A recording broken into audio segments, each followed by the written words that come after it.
look in the description below this video for a clickable version of these timestamps. Okay, so welcome today, and we are going to jump in and start training on the blueprint overview of the Quick Start series. So the purpose again for this training will be to just get you exposed to Practice Studio from a provider's perspective. And get you at least competent enough in the system that you can move in and out of patients, move in and out of the charting, and do some testing, do some playing in the system so that we can build out the blueprints and do the work we need to do to get it customized to your specific needs. We will have another training towards the end of the Quick Start track that's really going to focus in on the daily tasks that you're going to be doing day to day to utilize the X20 charting system. This is getting a basic overview of how to get in and out of things and the very first steps to what we're going to do as far as customizing blueprints. So the first thing I want to make everyone aware of is how to move in and out of charting on Practice Studio X20. The most common way we're going to do that is actually from our home page here. So I've just logged into Practice Studio, and from my home page, this is the first page that comes up, I have built out two what we call widgets. Okay, we talked about these more in depth on our overview session. So if you missed that, there's more in-depth discussion on those in that session. For today though, the thing I'm going to focus on is this Patients in Clinic widget right here. The benefit of this is it shows me every patient who's physically present in my clinic right now. So any patient who has been checked in by either the front desk or has utilized a kiosk in the waiting area to check themselves in to the software, in either case, once they're checked into the system, a little card for that patient will show up in this widget, and I can interact with that card to jump straight to their folder and start charting. Okay, I can always get to any patient in my system from the quick launch search. It's a quick search up here at the top. I can search for anyone. You see Florence Fletcher down there. If I happen to type in her name, it's going to, even if I misspell it a little bit, it'll do a sounds like search, and there it is found right here. So I can pick her, and from this little summary card, I can go to medical records in the orange right there. That will pull up her patient folder, as we'll see in a moment, and take me straight to the medical records page of that folder, which is where I review and add new charting information for the patient. The simpler approach in most cases is to have a Patients in Clinic widget, just like I do right here. And whenever I'm ready to start charting for Miss Fletcher, I just need to click on her card, and that will take me straight to her folder, and it took me straight to the medical records page of that folder. If I click my little pin here, you'll notice that under the patient folder that's unique for this particular patient, I can get to all kinds of information about her basic registrations, her address and her insurance information, her financial ledger, scanned media, and so on. For charting purposes, I'm going to live right here in medical records for the most part, so it takes me straight there. It makes it a one-click way to get straight into that patient's folder, and from here, we'll start charting our encounters. If you're on X20 and your home page doesn't look like this, so you don't have your Patients in Clinic widget, just to give you a quick little point in that direction, all you're going to need to do is come down to the very bottom left, add a widget that's going to add one of these little shapes to your specific home page. These home pages are unique by login, so your login will look different from someone else's, and you can customize yours as needed. We're going to come in and add this Patients in Clinic widget right here. We'll just click on that, and then we'll click our Add button. That will add one of these little shapes titled Patients in Clinic to your home page. You can click and hold in the dark bar here at the top to move it around. You can come down to the bottom right corner and drag it like you're used to doing in Windows to resize it if you need to. And if you hover over and go over to the gear, you can customize exactly how that widget is going to behave. So as a provider, I would probably want, as soon as I click on one of these patient cards, I want it to take me straight to the medical records page. So this top drop down I'll set to launch medical records instead of showing me the patient summary or moving them to a room, which is more of a front desk preference typically. So as a provider, I'll go to medical records there. You can also look through some of these other options and customize how this card looks and how much information is on it and so on if you'd like. But the main functional important piece is that top drop down. We'll set it to launch medical records, say okay, and then as soon as I click on it, it's going to take me straight there. So that'll get you to that basic first step there. By the way, the little colors you're seeing here, that's actually coming out of my appointment book. I've set one of my settings under the gear to pull colors based on the patient's appointment today. So the body color of whatever the appointment task is today, if it's a new appointment or a established patient visit or whatever those tasks the front desk has set up, I can make show up on my patients in clinic. So at a glance, based on the color, I can see what the patient is here for. Another nice little tidbit. Okay, for now, I'm going to go ahead and click on Miss Fletcher. And we're going to go straight to, we'll go ahead and close this extra one. It opened a second folder for me. There we go. Straight to Miss Fletcher's folder right here and straight to the medical records page as I mentioned before.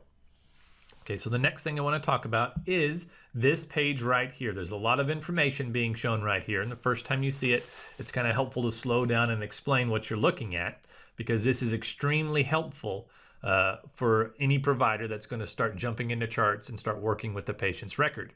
Okay, what this page is designed to be is the equivalent of the old style where you pulled out the paper folder for the patient and opened it up and you had a summary of what you did last time, what your current plan is, etc., where you're reviewing the chart before you walk in the room with the patient. You can build this medical records page right here out. I haven't started entering any new information, but I can give access to the old information I want to refer to, I want to reference before I start charting this patient. What I've done on mine is over on the left, I have some patient summary information. I have her picture, her age. I can see where I am in the visit agenda if I have one set. So we're on visit 6 of 12. Okay, we can see insurance information if that's important, etc. And then as you come down here, we get to chart encounters that we have for them, and we'll talk about those more here in a moment. That's also where I'm going to add new charting information using that little plus button right there. On the right-hand side, I've built mine out to have some historical information shown. So as soon as I pull up a patient, I can see immediately, here's my plan for the patient that I've established in the past. It's going to pull the last, I think, 4 is what I set that to do. So the last 4 plans, I want them to return in 6 days. Here was what my schedule of care was based on the last interaction with the patient and so on. I've pulled the most recent chief complaints. I've gone ahead and pulled in treatments and exams, but I've minimized them because I usually don't need them. So I don't want it cluttering up my view, but if I need to, I can always click and expand it and get to the detail and then minimize it back down. Okay, all that becomes pretty intuitive once you use it a little bit, but it's very, very powerful because really anything in charting that you want to be made aware of before you move into charts for the patient to catch yourself back up on who this patient is, what you saw last time, what the plan of care is, and so on, you can build out onto this page and it will remember the way you have it configured and the way you have it laid out, even to the point of what you have minimized and not, like I have over here on the right, so that you can get in a great flow. You pull the patient up, you scan really quickly to see what you did last time, and then you can jump in and start charting. Very, very powerful. Okay, I'm not going to go through excruciating depth on how to customize this. It is done through the little gear in the top right. If you're wanting to play in advance, that'd be great. That's how you decide which of these kind of colored sections you have and what you want the contents to be for those sessions. A future training session, we will go into that detail, but it's a little cart before the horse to get off on that side road yet. We will talk about it in depth in the future. If you want to play in advance, that'd be great. And that's going to be the gear up here in the top right. Okay, so that's our medical records page. The last little thing I do want to clarify, I have my monitor's resolution scaled down about as low as we recommend for Practice Studio. I think it's 1280 by 720 is my desktop resolution. So this is about as cramped as it's going to be if you're utilizing Practice Studio. I do that so that you can see it better on the web. Because I know that this is not always maximized when you're viewing it, and as we're recording, it's just a little friendlier that way. So in your practice, you'll probably have a little bit more space, a little bit more acreage, if you will, to get the information you need on there. If you have any kind of a modern monitor, you can scale that up quite a bit more, get more information on there. It's not all going to be cramped like this in typical practice. Okay, but you can see it is still perfectly functional as it sits. The system is also intelligent enough. If I click my little pin here and slide these pages out, notice my column went away because it recognized I don't have enough space horizontally to fit all that information. So instead it just threw it down below here and I can scroll down and get it. So if I have, say, a tablet, I know some doctors like having the tablets or the 2-in-1s, and they'll turn it sideways so that it's portrait rather than landscape. You can certainly do that. The system's friendly with it and it'll still render everything properly. Okay, so I'm going to slide my little labels over again just to save myself some space. Okay, and we'll kind of jump into the next topic, which is going to be chart encounters. So in Practice Studio, I'm going to scroll down here and we're going to look at Miss Fletcher's past encounters. She's my test patient, so I have kind of a hodgepodge of old encounters for her. But this is going to show you the most recent encounters, that's these little items here, for this patient. And you can see via the icon whether the encounter is finalized, that's digitally signed. You can do that automatically, or you can choose to do it manually. That's something we'll talk about in a future webinar. But those little icons will give you an indication what that is. She has a lot more encounters there in her history, and we can click our little blue link to get to the older ones if we need to, and it'll keep pulling in encounters. Okay, and so you can see that it doesn't do it by default because we don't want to clutter up your view with every single time you've ever seen them, but they're accessible there. On any of our encounters, let me just pick our initial visit example here. If you click on it, you can get some more detail for that specific encounter. So all I did was click on initial visit example. It opened up this little green box for me. And from this little green box, I can see it's finalized, who finalized it and when. So I can see when it was digitally signed. We have something called patient documents. Those can be intake forms or consent forms or education forms that you can build out, and they can be intelligent. So it can pull in information from the chart, or you can select information as you're creating the document.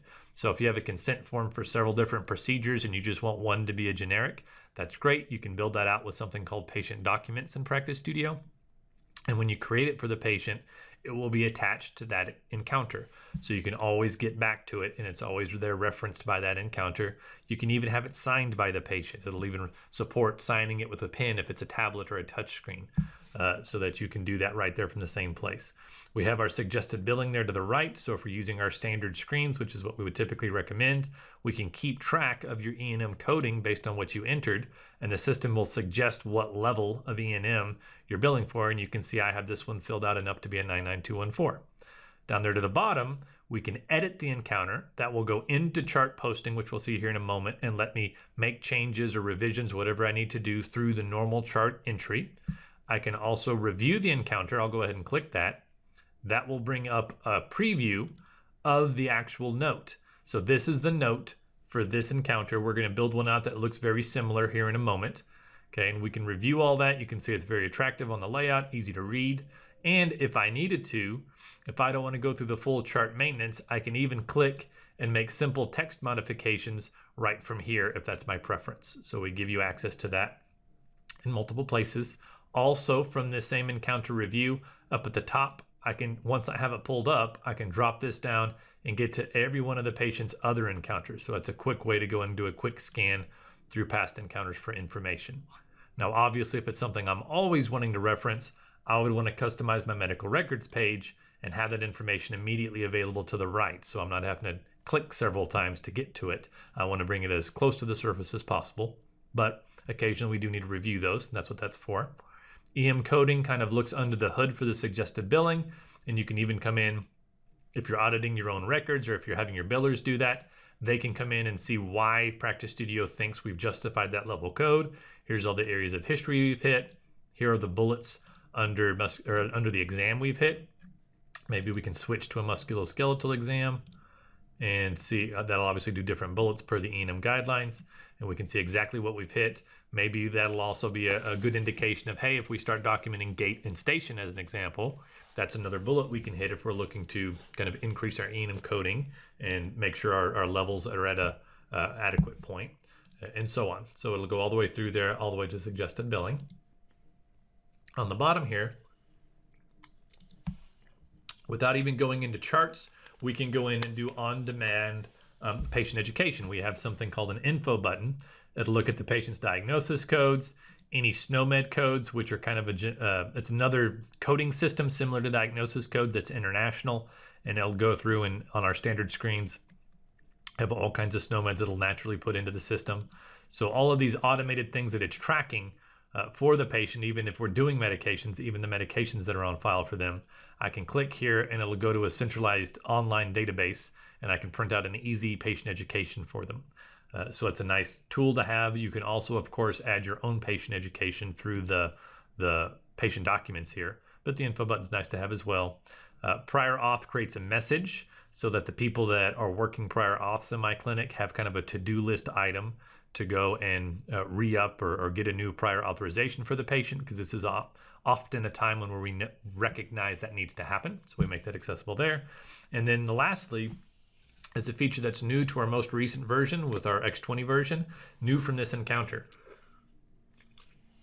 And what new from this encounter will do for us is it will take an exact copy of this specific encounter and create a brand new encounter today with all of the contents from this old encounter as the starting point. Where that's helpful is if we're doing an exam and then we're in a treatment period and then we need to do a re-exam, or maybe we're doing an annual physical for the patient. Okay, and so the point there is we had a large encounter that we took some time to build out, and then we've had some other encounters in the meantime for other purposes or other reasons. I want to go back to a year ago or 6 months ago or whatever and start back at that point of the re-exam or of the physical, and I want to pull all that forward, and then I can change as appropriate from there because it saves me a lot of time. Okay, that's what new from this encounter will do for me. If I take this initial visit, say new from this encounter, with one click, I've just now created a brand new encounter for today with all the same entry I did back on that initial encounter. The benefit is now, obviously, I'm going to have to change what's appropriate. Our severity and our HPI will be different based on the patient's findings today, but it gives me a great starting point to jump off of from here, so I don't have to re-enter all that information. It's a great tool, very handy. We have lots of other ways to bring information forward, and we'll look at those as we move along on future sessions. But the new from this encounter is a great solution for that specific case where you have a lot of information in one encounter, and then you have some other encounters after that. Most of our automated ways to pull information forward are going to be looking at your most recent encounter to pull that information. I may not always want to do that, and that's where it's nice to be able to come, find your old encounter, and say new from this encounter. Okay, so that's going to be interacting with individual encounters here. The other options here to the left are going to be things we can do in general. So the new encounter is the last thing we're going to look at here. That's where we're going to get into the meat and actually create an example encounter for this patient. Okay, we can also do something called search through encounters. That's going to let us search for a particular finding. So if I search for cervical, I know I have a couple things that should be a hit there. It's going to look through all my diagnosis codes, all my charting, everything else in the system, and it will find anything that matches whatever I type in there. So if I remember they had a complaint a year or two ago and I can't remember when it was, I can use search for this encounter, search for that text, and it'll go through and tell me all the encounters where it's a hit for. And we can see as we go down through, that's going to be one of the words that's mentioned there in the encounter. And you can even click a little down arrow and it'll give you a little bit of a pointer there that cervical is because we had M50.02 mid-cervical region as a diagnosis code on this encounter. Okay, so search for this encounter is a tool we've had for a while. Not everyone knows about it or is in the practice of using it. It is very powerful for those times where you're needing to look for something on an older encounter. Medical task is similar to prior authorization. That creates a to-do item for someone else on your staff to follow up with this patient. So if we're reviewing it, if we need to give a message to a nurse or an assistant to, hey, call the patient back, and give them this information. This is a great way, since we're already here, to just click medical task. That's going to pull up one of these little messaging notes, pre-pick our patient for us, and we just have to decide who it's going to. I can send it to myself here. I move down. And then whatever the task is, call to review home exercises, okay, or whatever it happens to be. Okay, whatever my message is. And I can even attach a patient document if I want to give, education instructions or anything else, and I'll send that. That will then go to that internal practice studio user. And as we're moving along, we'll probably see a little pop-up here in a minute or so that tells me I've received that, and it gives me, as the nurse or the assistant or whomever, a to-do item to go and follow up with that patient. Just convenient for inter-office flow. Okay, beyond that, we can have a comment on the encounter. So I don't want it in the encounter itself, but for my own purposes, I just want to make a little comment. I can do that right there. I can create a care document, which is for sharing on the online portal, and then so on. We can import care documents. We have a cancer log, and then just refresh our encounters if someone else is editing them. So pretty straightforward there, but that tends to be where we live, is managing in those encounters. So let's, without further ado, go ahead and start creating a new encounter for Miss Fletcher here, so we see how that flow is designed to operate.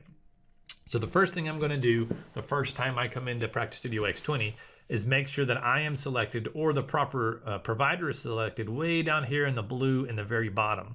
So at the very bottom, you tend to overlook it if you're not looking for that particular finding here.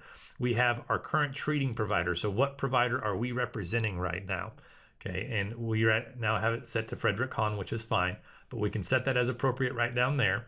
Okay, and also it's going to show you our logged in location. We can change it if we need to. But typically the very first time you log in, you want to set your treating provider.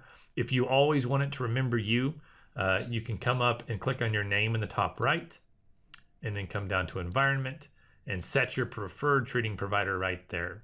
Okay, now most of our providers themselves, when we set up your doctor record in the system, will set up your login user to match. So the system will already know that you are you as far as a treating provider. This little trick up here in the top right with your user, that can also be helpful for nurses or assistants. So when they log in, you're automatically set down there in the bottom. They don't have to remember to do that. So that's step one, making sure your treating provider selected. That will pick your home base, which is your starting screen in the system. And then all you have to do is come to the patient and click our plus. So we're going to click our plus to start a new encounter. Okay, and in the modern systems, typically the first thing we're going to choose is what blueprint do we want to apply to this encounter. And so these are the things we're going to be spending a lot of time talking about over the course of these 5 sessions. Are these blueprints and how we interact with them. But the first choice will be what blueprint are we going to apply. I'm going to apply this cervical exam. We do have individual blueprints that we're going to build out. And then as we'll talk as we move through, we have something called a super blueprint. The purpose of a super blueprint, if you're not familiar with those, it can combine multiple blueprints together and it can automatically bring in patient documents. So if I'm wanting to, and we'll see some of this theory play out over the next several sessions, but if I'm wanting to split out maybe my nurse entry or my exam from other areas of my blueprint, maybe include a part exam or something for Medicare, it allows me to design my blueprints in more of a structured way so I don't have so much duplication. And then I can use a super blueprint to pull all those together into what I would consider a full exam. And then I can even have consent forms or education or whatnot automatically grouped in there with it. So it's just a tool we can use to kind of leverage what we can already do there in blueprints. For now, though, I'm just going to pick this cervical exam simple blueprint because it shows many of the concepts we're wanting to demonstrate for today's training. So I'm going to click that one blueprint. I could click more than one if I wanted to, but for now, I'm just going to click the one, start encounter. What it's going to do is take me straight to the blueprint view. That was a preference over on the medical records page, but that's typically what we recommend. Here on the blueprint view, it's already immediately brought in the information. So this is a brand new encounter. The blueprint chose to bring in all this information for me. Anything with a red hand are areas that require my attention. So this is kind of a beginning of a sentence on this finding for the patient. We know that for this type of complaint, I want to ask these questions. Obviously, we don't know what the answer is until we're examining the patient or working with the patient. So all the red hands are areas that I want to fill out to complete the note. Okay, we'll see several different things as we move down through, and I'm actually going to start at the top and start working down, and then we'll see those concepts play out as we move from the top down. So I, again, chose a cervical exam. I'm assuming that this is a neck pain type of visit. This could be a wellness visit. This could be an injection. This could be, whatever the type of complaint or visit is typical for you. And this is something we'll talk about towards the end of today's session, is choosing what your first blueprint to design should be. But in this case, we like a complaint-specific blueprint, whatever that complaint is, because it gets us more bang for our buck, if you will. Once we apply it, we can make some assumptions and get ourselves further down the road. So in this case, since we know it's a cervical complaint, we're going to assume a chief complaint of neck pain. Then we're going to move on, and we know exactly what HPI questions we want to ask. So I'm going to go ahead and just click on this item, and it's going to bring up my specific questions in sequence. And so if you've used our charting in the past, you're going to notice a few things. First, I never have to leave typically this screen in the background. I can always see my note being built as I go. Secondly, there are not that many options being shown at one time in most cases. We find that makes it much, much quicker to flow through in practice when you're live with the patient, because you're not having to read and find your place on the screen. So what's the frequency? It's intermittent. Okay, what's the quality? It's a sharp, stinging pain. Okay, what activities make it worse? Twisting and bending do. Okay, what makes it better? Rest makes it better. Okay, so on. So is there any radiating discomfort? I can say yes and then flow down through with a little bit more sophisticated entry, or just no. Okay, and then say okay. So you can see there's my HPI. It meets all the E&M requirements for HPI, but it's extremely quick. So that's the main benefit of a blueprint once it's built out versus building all that information out ad hoc. I don't have to make as many decisions real time as I would if I use standard screens and built all of that out ad hoc. Okay. As we move down through, it's going to take me through PFSH and other items. Okay. The other way I can do it, you saw me click on an item with the red hand to pull that up.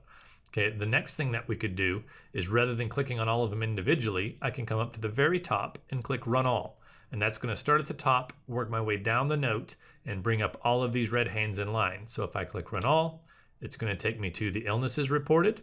Okay, this is a long list here. I'm just going to say non-contributory for today. Okay, surgeries reported. This is just their history, and I'm going to say non-contributory. Okay, it's going to skip over review of systems. We'll see why here in a moment. And then take me down to my exam areas. So I can start talking about, in this case, range of motions. So I can either say it's full and functional, or I can start giving specific range of motions, whatever's appropriate there, and actually document the degrees, however I have this built out per my preferences. For right now, I'll just say it is full functional. Okay, and you can see as I move down through, it's letting me make my selections as I go, and very, very quickly, I'm building up my note. I'll go ahead and hit cancel here just to jump out of my flow. So I'm building up my note very, very quickly. Actually, let's finish that. Let me finish that, excuse me. So I'm going to negative there so that once I get to the end of this, within normal limit. So I'm documenting all normals here just for quick entry. And once I'm done, it's going to fill in my detail for me. Lastly, it's going to take me to my plans for return. That's the last thing I need to enter that we know. I'm going to say we want to return in, we'll say 2 weeks for 4 visits. Okay. Great. So that is all the required entry I had to do. Once I finished all this out, it showed me my documentation there to the right. And then as I sit, if I had a larger screen resolution, we'll even give you over to the right a little summary of your E&M level that you're currently justifying. That's what you'll typically see there. But I can always come up here and go to E&M review and see where I'm at. So that quick entry, even with me stopping and talking about it, got me to a 99214 level and still brought me to all the areas I needed to review. Now, the one thing I mentioned, we've chosen on this particular blueprint to skip over review of systems and not require us to click 8 or 9 times through each of those, because typically there's no significant symptoms. So what we would actually want to do is review these, and then for any of them that's not accurate for, I'll just click. And on this one, no, I don't want to say no significant symptoms. I want to say that there's some loss of motion, and maybe there's some abnormality there in the muscle, that there's an ache and a pain, and so on.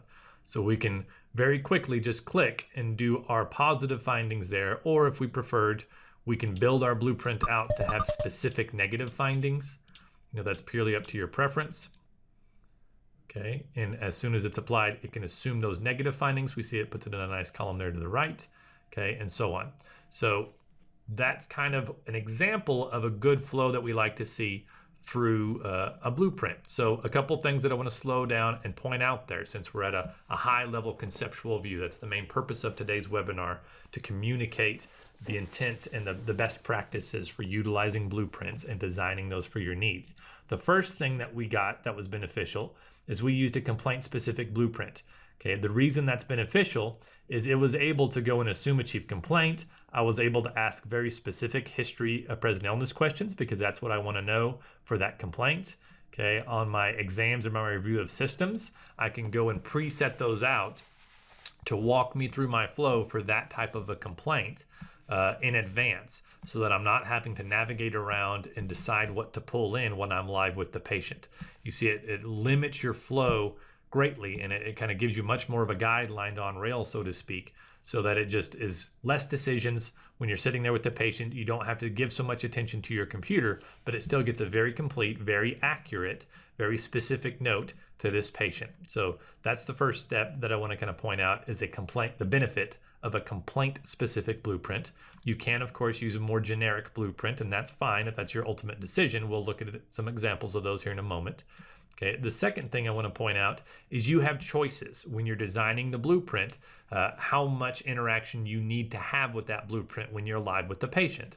So obviously for HPI and PFSH, I wanted it to show pop-ups for me so that I can enter this information. I knew I needed to enter that live with the patient, so I want it to come up to me and lead me down that path with those questions in advance. The other option, one of the other options rather, is I can preset some values. So if I have normal values or negatives that are almost always the case for this type of a complaint, I do have the option of presetting those values, and if they are in fact normal, I don't have to make a click. It's already there in my note. If I do need to change it, I can click very easily right here and change it to be appropriate. Okay, so that does require me to review my note, which you're always going to want to do regardless. Review your note and make sure the information is accurate within it for this patient. But any place we can save a click makes the blueprint flow that much quicker and makes it that much more enjoyable to document your charting, because it's reducing your interaction that you're having to deal with on the computer and letting you focus on the patient instead. Okay, another option we could have done, which in our next webinar we'll look at, is instead of just skipping over these entirely, I could have preset that to a normal finding, but still required me to view it. So it would take me to each of those screens, but if it wasn't any different, I could just say okay and move past it. So it saves me some clicks, but it's still requiring at least one click for each of those findings to pull it up, review it, and make me make the conscious choice to say, yes, that's accurate, and say okay and move on. Okay, so there are some balances you can do there based on your preference. Okay, I've seen examples where everything from something that's built out entirely from scratch each time, because that's the preference there, to an auto accident for a personal injury type doctor, where there's a 5-10 page note that only requires 2 or 3 entries because it's so boilerplate and pretty standard. And then obviously they can change it as appropriate if things are not normal. So anywhere in between those kind of boundaries that fits your particular scope and your particular preferences are all options. Okay, and so the most important decisions up front are choosing which of those roads you want to walk down. Okay, the next thing I want to point out, now that I've built out the note, I want to draw your attention to some of these white buttons. So when we designed our blueprint, we went through in advance, we pre-selected as much information as we could, but we always want to give you the option to add more information or give you the opportunity to document something else if our assumption was not correct for this particular patient. So we assume neck pain, but if they have another complaint, if, oh, and also, by the way, my knee hurts or whatever else it might be, we have a little white button that we've added to add a different chief complaint. And we have the common chief complaints we want right here. Okay, so we can talk about right wrist pain. Okay, and then likewise, we have our right wrist pain there. We might want to document HPI for that wrist pain, so we have a button right there. So the point there is we don't want to lock you in. This is one of the key differences between Practice Studio and another system that just uses standard templates, is with other systems, typically when they're using their standard templates, you tend to be locked in to whatever template you select. Okay, blueprints don't have to be that way in Practice Studio, and we typically recommend designing them in a way that it guides you down a path, but at any point, if you need to get off script and you need to venture off the path, we want to give you an avenue to do that, because we understand there's no telling what the patient's going to say when you're live with them. We want to give you a quick way to get that documented in and get that handled appropriately. So one way we do that is adding these little menu buttons as you move down through your blueprint, so you can pull in more complete PFSH information in this case if we wanted to, and they're all context appropriate for where you're clicking and so on. Likewise, what you probably noticed is as I was entering information, let me pull up one of these again. Okay, this is just a habit we do when we're designing this information. We always have some preset options because that's the quickest, but we also always include a keyboard. Okay, and so that's a design discipline we do whenever we're designing these, so that we're going to give you the 5 or 10 options that are most common, but we also always want to give you a keyboard, so if it doesn't fit here, you can just click right there and type in whatever's appropriate. Okay, hurts bad. Okay, so that we're never locked 100% into what these options are. Okay, so that's another design accommodation that we'll want to talk about as we start designing these.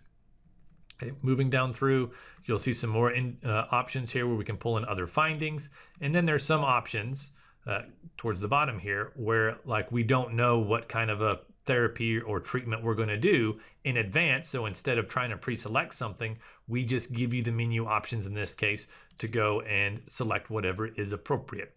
So we want to make those logical decisions in advance so that when you're using it, you have the option to branch out and document that information. Okay.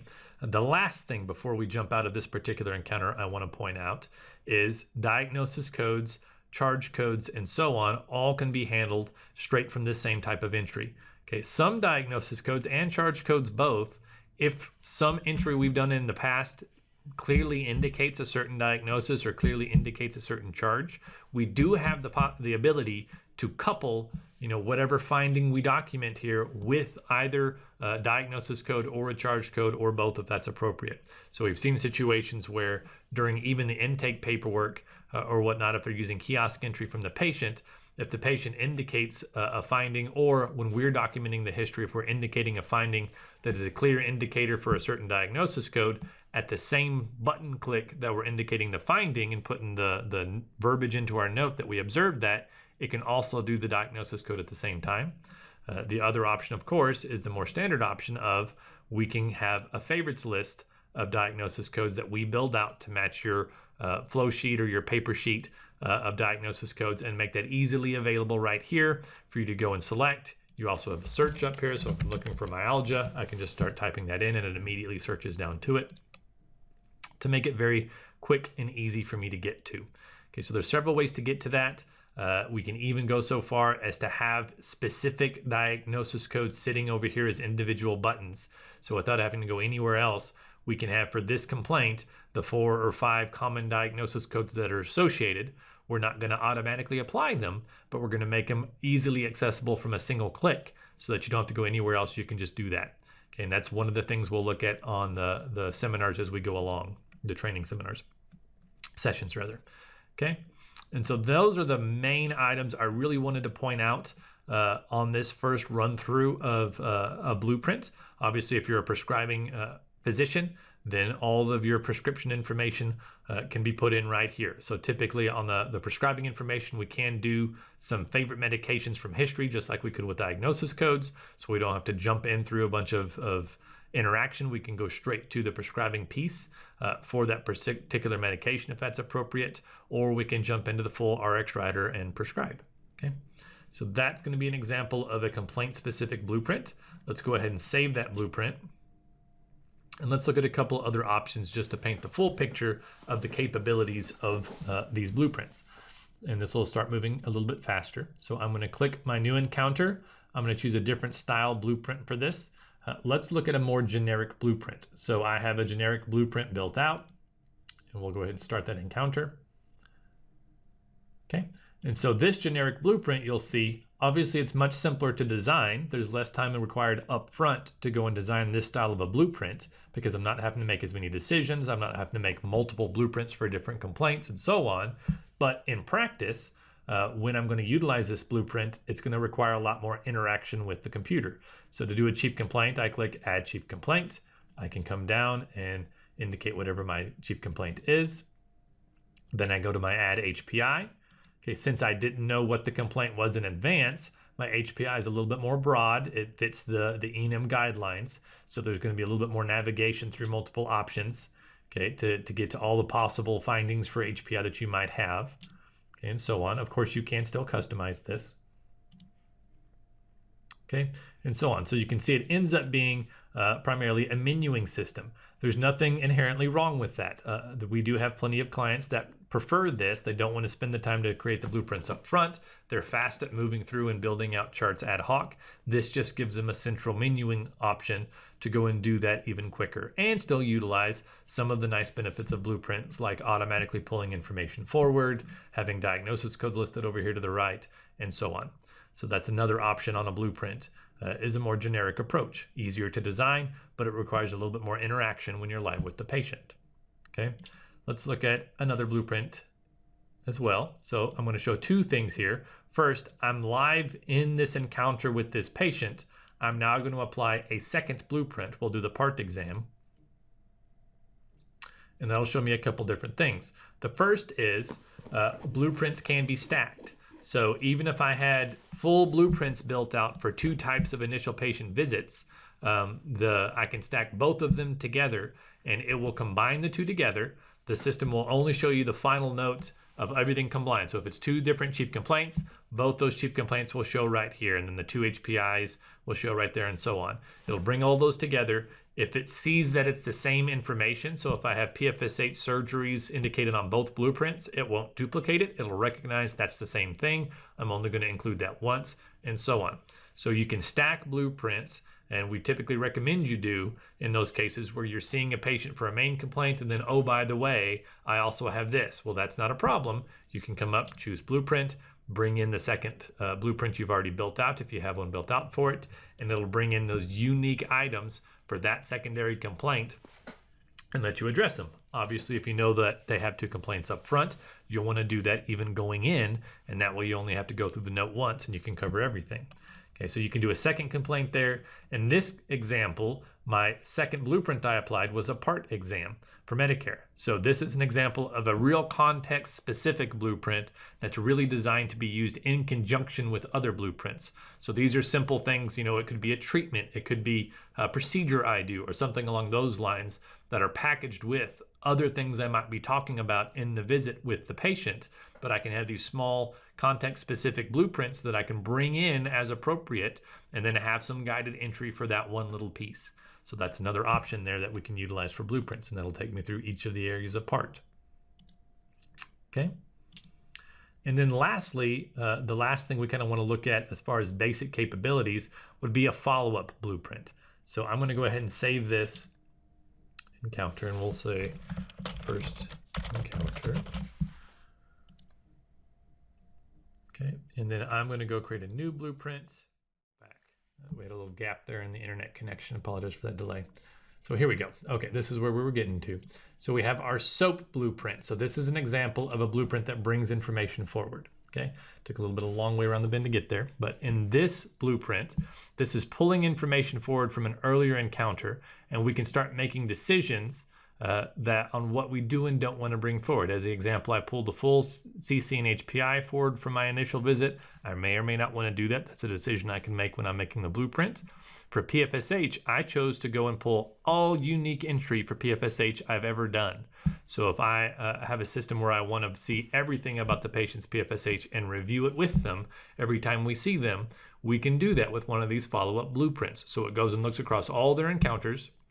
And if they told us about their father's history the first time we saw them, and then their mother's history the second time they saw them, and so on, it can collate all that together, bring all that forward so we can review it at once.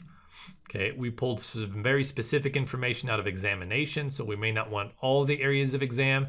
Maybe we only want a particular body system or even a particular type of finding. We can target that so that it only pulls that information forward. Okay, and so on. So this gives us a very quick way the second time you see a patient to bring that information forward. There's no additional clicking required. It just brings it forward into the blueprint, assuming you select the correct one going in. And then from there, we can jump off and have our shortcuts to talk about today's findings or today's treatment or so on. Okay, so that's going to be our general overview of how the charting system is designed to operate. The other thing that you'll typically want to interact with potentially would be patient media. So the last little thing we'll talk about here before we get into the theory of how to pick our first blueprint we're going to design, which is important for our next session, will be the patient media. So if you have scanned items for the patient, if you have imaging results like MRIs or X-rays, or you have notes from another doctor, on our most recent version of Practice Studio on X20, you are not locked into charting once you begin charting for a patient. If you've used us for a long time, if you're on an older version or used to an older version, you're probably accustomed to going into charting and then having to get all the way out of charting before you can go anywhere else in the software. That's not the case on our most recent version. I'm live in charting right now. I can just click right down here on media and see the patient's media immediately. So I'm not locked into that charting form. So I can go see anything that was scanned, whether it be imaging or whatnot, while I'm live in the chart, and then come straight back to it and go back to my chart. Likewise, if I needed to go look at a different patient or go somewhere else in the system, I can. But then obviously once I want to come back, I come back to my chart. To indicate I'm done with this chart, just like in older versions, I'm going to come up and quit. That saves my note for today. You've seen me do that a number of times. And that way it tells the system that everything's saved to the database, that we're safe to close this patient's folder and close the software. While you have it up, we have a little safety catch in place so that you don't accidentally try to close your software without saving that information, because obviously you don't want to throw away that chart. That is this little cannot close because changes exist. Okay, this little exclamation mark right here at the top is telling you there's unsaved information for this patient. And if I click on it and look over to my left, there's at least one of these pages. Oh, there it is, with an exclamation mark saying that we've entered information here on this chart that's not saved. I just need to come here and quit out. So in normal practice, whenever I'm going through my flow, we may never see that. But if I do have to get off script, I have to go look at another patient, we do have a safety check in there so that you don't accidentally get out, you don't accidentally throw away information you didn't intend to throw away, that it does get saved properly. Okay, so that's going to be our basic training for today on how to move around and how to interact with the charting system in Practice Studio, and a demonstration of some example blueprints that we like to see, and kind of the pros and cons, so to speak, between a complaint-specific blueprint, a more generic blueprint, and then some of the capabilities of a follow-up blueprint. So the next question that we have is, okay, great, where do I start? Okay, and that's always the most difficult question to begin for any provider. Where do I start on working on this and building this out for my specific needs and my specific practice? Okay, and so we're going to talk about that just for a couple minutes so you can start thinking through that. And then in our next session that we have, and I'll pull up the dates for that here in a bit if you're live with us, we're going to start going through the mechanics of how to actually start building out that blueprint. So obviously first we need to know what we're building out. Some common things that we like to see and do to help identify that would be you can run reports in the system for your most recently used diagnosis codes. So if you're going to go the complaint-specific blueprint route, which is what we would typically recommend because you get the most bang for your buck, as I said, it leads you down the path the furthest way, then obviously the first thing to know is what is our most specific complaints in our system. You might know that inherently, or you might want to go do some reports. We do have some reports in the system. Our support team can help you work through those. They'll be under our report library. We have a DX code count and several reports in the system that can show you the diagnosis codes you use most frequently. That can give you a good hit list. You know, your 5 or 10 diagnosis codes you use the most. Let's build out blueprints to cover those complaints, and that covers a large percentage of your patients. Okay, the general guidance I want to give is our very first blueprint we build out, we want that to be what I would call a middle of the road blueprint. We don't want something that's overly simple. We don't want, you know, the cash patient that I hardly have to document anything on because I'm not really proving out the concept. I'm not really having something that's meaty enough to be useful day to day. That's something that's fairly simple for me to do anyway. We want something that has a little bit of meat on it, that's a little bit down the middle of the road on a normal patient that I would see. I also don't want to pick the most complicated type of patient for my first blueprint. If we pick something that's too complicated, it's very common to get lost in the weeds on the technicalities of it when this is going to be a decent learning curve anyway. So, you know, whatever, if you're looking at your diagnosis code list, you'll probably want to look for something that you see very often. So if I'm a chiropractor, maybe a cervical or a lumbar complaint. If I'm a general medical doctor seeing just, you know, wellness patients, maybe a upper respiratory infection or something that's common to whatever my scope happens to be. But we want something that's middle of the road, that's not overly simple. We want something that does take a little bit of time to generate, and something that you tend to see often, so that once we have this built out and you can start using it with live patients, you'll get early opportunities to utilize it and frequent benefit from what you're going to see it for. Okay, so that'll be our first goal, is we're going to create a blueprint to document a new patient for a common complaint that's kind of a middle of the road complaint. Okay, once we have that new patient, we'll talk through some of these details in our next webinar, but the kind of questions we're going to want to ask are to know how we're going to build this out. Okay, well, what are we going to need to have included in this blueprint? What I like to do here, and what can be helpful, is you might pull a few charts for some patients that match that complaint. And let's go through, and can we assume a certain chief complaint? If so, great. What is that chief complaint? Now let's move on to the next thing. History of present illness. What are the questions for this specific complaint that I want to ask the patient? And for each of those questions, what would be the common answers? Okay, and that's the key thing. Now, we do have a lot of screens. The very last thing I'll do before we're done today is show you how to get to our source screens that you can pull from and steal from for your blueprints. So you don't have to create everything from scratch. Okay, we can pull down blueprints from our online repository. We'll look at that here in a second. And you can pull from our standard screens. We can also look at that. But it is very, very helpful as a first step to go through and just in Microsoft Word or in some kind of document and just write out, okay, here's the questions I want to ask him. And then for frequency, here are the things I would typically see. That gives us a great starting point because, again, one of the key benefits of blueprints where we see it work really, really well and have a huge benefit for clinics is if when they're interacting with it live with the patient, we want to see something more akin to, as soon as my internet comes back, here we go, more akin to this, where we have a few number of items to select from versus something, and I'll go and show some of these standard screens, more akin to, and here's our standard source screens. If you've never seen these, this is what a lot of the blueprints are pulling from. Something more akin to this, where we have a large number of options and we have to stop and kind of get our bearings and figure out what we want to select.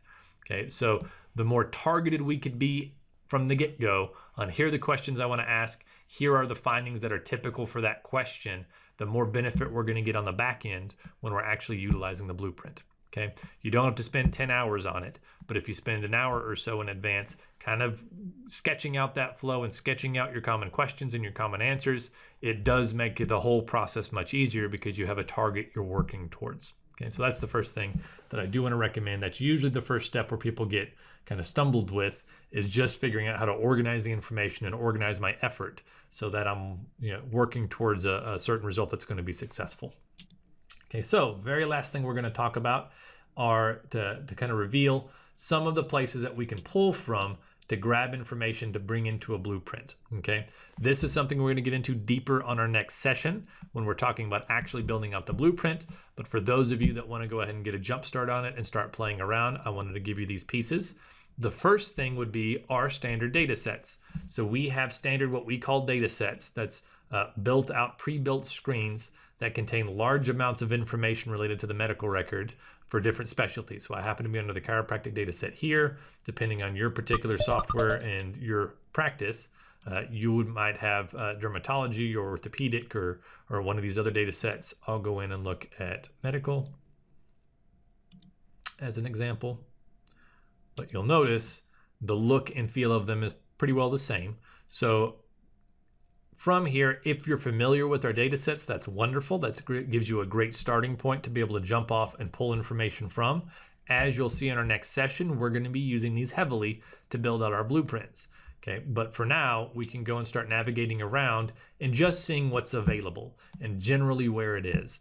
Okay, I don't want you to have to be an expert on exactly where everything is with across the board for everything here, but these are great resources. This is another key differentiator between Practice Studio's blueprint system and other template-based systems, is we have this great set of data to pull from to make your blueprints more replete. So it's helpful to know kind of generally how it's laid out, where information is, here's my exam findings, what kind of information do I have under exam and how's it laid out and so on. So I have a general vague idea of, okay, this is good information I might pull from that. This is something I might want to build out for myself and so on.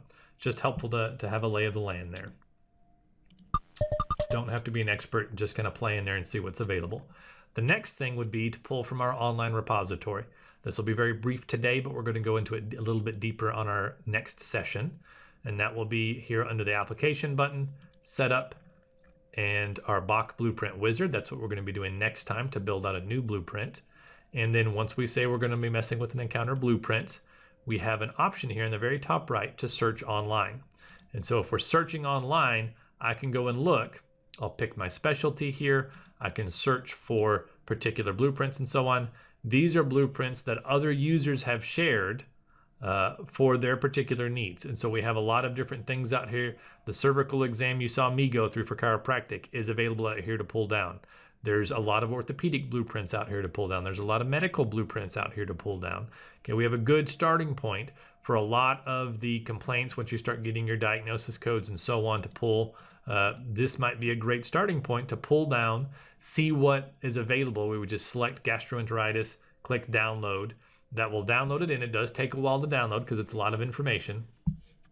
Once they're downloaded, you'll be able to go to a patient and click on my little plus and pick it out of this list just as I did today and see what kind of information that blueprint brings in.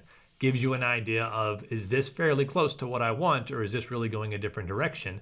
We can edit for ourselves all of those blueprints we downloaded, so we can still make modifications and tweak it in. So if it gives us a good starting point, that's wonderful. It's a good place to go look. I wouldn't make the assumption up front that we're going to find exactly what we want on the online repository, just because there's so much variance between preferences between different providers. Also, the blueprints shared are on different versions of the software and they might utilize different features and so on.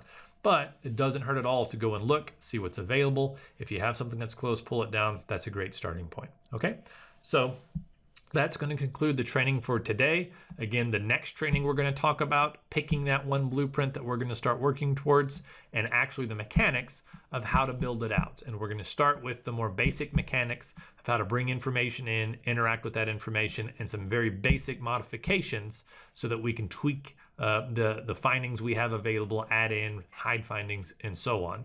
Okay, that'll be the next session. Then we'll get a little bit more advanced and look at some of the more advanced technical options to really get it locked into exactly the way I want it to behave. And then we'll move on from there. So again, I want to thank everyone for attending, and we look forward to seeing you on the next session.